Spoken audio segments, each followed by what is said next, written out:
Today, I want to do just a short introductory lecture on the issue of interviewing. And to that end, just want to point out there are three types of questions that you typically get asked. The first one is, answering the question, can you do the job? You've indicated in your resume and cover letter that you can. You've got the skills and the experience. So these questions will just be touching base on those. Did you really do the jobs that you said? Did you have the experiences? Can you tell us a little bit more about those experiences and why they relate? Just for example, that's pretty straightforward. Yeah, don't imagine difficulties there for you. The second one is really, will you do the job? And I would say, in general, that falls into the category of self-awareness and personal awareness kinds of questions. We'll look at those in detail my next little video post. And the third one, in some ways, is the most important. It's, will you fit in? And so I tell you that when you're hiring people, especially for careers, long-term careers, you want to make sure that you like them and you get in, like you get along, and that everything meshes. So you have to have the right sort of vision. This is where your research comes in very handily. You need to know the culture, the corporate culture that you're going into, and make sure it fits. And I'll just give a quick example of this. In the brewing world, there's a brewery in the States that is very green. They're very, very green-centered.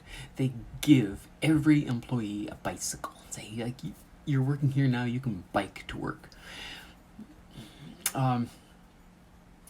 I have a really big half-ton pickup truck because a couple of years ago I was hauling 3 horses and I've got a trailer. So if you're going to haul 10,000 pounds, you need a pretty substantial truck. So it's it's a big truck. If I was applying to that brewery, I would not go trundling up in that truck. If I drove up to their brewery in that truck, probably killed the interview as soon as they caught sight of that. I would, if I were going there, I would park my truck somewhere else. I'd maybe rent a bicycle and cycle over. I might even go the full yard. Go in a bit early, ask the receptionist if there's a place where I can change the clothes along, and say, look, it's really hot out there, and I cycle over. You want to fit in, and that's that's what they're looking for. They just lap all that up. In contrast, if I were applying to the Molson Coors Brewery in Boulder, Colorado, the parking lot would be full of half-ton pickup trucks. If I went in a bicycle, sorry, wrong culture. Didn't fit in. You wouldn't fit in. So know the culture of the company and how you might fit in and what their expectations are. That's really important. Now, in general, I've got some just quick, simple advice apart from researching the company and the culture. You want to be punctual. Never late. If you're late for an interview, that's a killer because what? You're in big trouble if you're late. Always go early. I'd say aim to be 20 minutes, half an hour early, but don't go in. That is a killer too. If you go in really early, it throws everybody off. They might be busy working. They could say they're expecting you at 10 o'clock, and they say, right, I'll do these jobs until 5 to 10, then I can go, I'm free. And if you suddenly turn in at 9:30 and say, hey, I'm in for my interview, everyone has to stop what they're doing and go in, and now they're just annoyed. That's bad. So arrive early, make sure you're not, you know where you're going, and just chill, walk around. This is actually the perfect time to review your portfolio and just refresh events and anticipate questions, and I'll go over some of those in another little video. But this is a great time to just get yourself prepared. Look over your CV again, look over your resume, look over your past events with tell me the time when you solved a problem. Like you'll have those questions in your portfolio, and you'll have your answers already. So it brings everything to top of mind. You need to make sure you go alone. Believe it or not, some people will bring their parents, and like, what? Don't do that. That's stupid. Learn how to shake hands very well. Apparently, it's one of the top reasons people don't get hired. They have a weak handshake. It sounds really silly, but you're projecting ethos, right? Everything about you is projecting your ethos.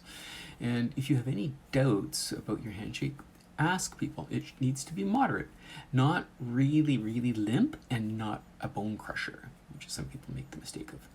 Just a nice, solid handshake.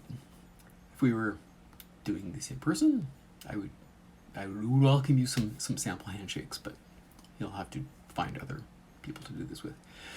Don't chew gum or smoke. Make sure when you're at the table you make eye contact. You could easily have 3 or 4 people interviewing you. There will be the main person. Make sure most of your eye contact is directed to the person who's asking the question at the time, but do roving eye contact. Make sure you're engaging with everyone. And avoiding eye contact is a big mistake. You need to speak clearly and with proper grammar. Don't use slang. And watch your body language. This is a hard one because a lot of this happens unconsciously, and I know having seen this and done this many times, many people will start rocking in chairs, fiddling back and forth. Like, what are you doing? Sit down. Watch your hands. Just learn how to control your hands. Put them in front of you, relaxed. Don't tap and fidget. Just take control of your body language. Many people don't, and it's good to practice. I'll say, really, having the right attitude and fitting in is so important. It's being attentive, sincere, smile on your face. You wouldn't believe some people go into interviews with big frowns and sad to think, like, I know it's stressful, but don't underline it. No, be happy. Say, yeah. Never ask about money. Don't say, so what does this job pay? Or what kind of benefits do I get? Like, those are questions that you can ask once they offer you the job. You can just confirm if they haven't indicated. They usually will indicate at that point what's what, but don't be upfront about that. And really avoid one-word answers. You stop and think about it. The interview is a process of communication. They want to sit down. They want to get to know you. They have to engage in conversation. In a previous video, I mentioned page 2 of the resume. That's where I dig up stuff and say, okay, you've got this hobby, you've got this interest. Let's talk about that.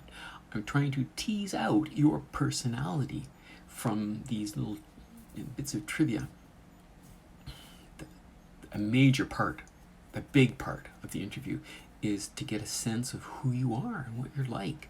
And if you don't talk, you're in trouble, because I won't be able to pull that information out from you.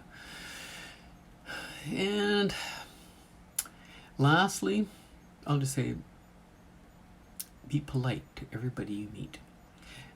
Some people make the mistake of thinking that the interview happens in the interview room.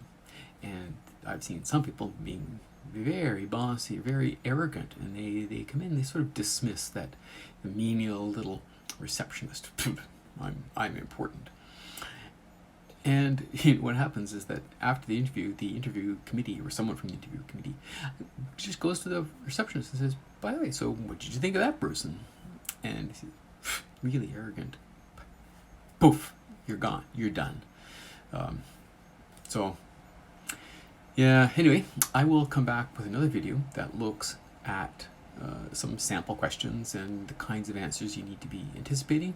And again, all of those questions need to go into your portfolio so you're prepared and ready to hit the interview.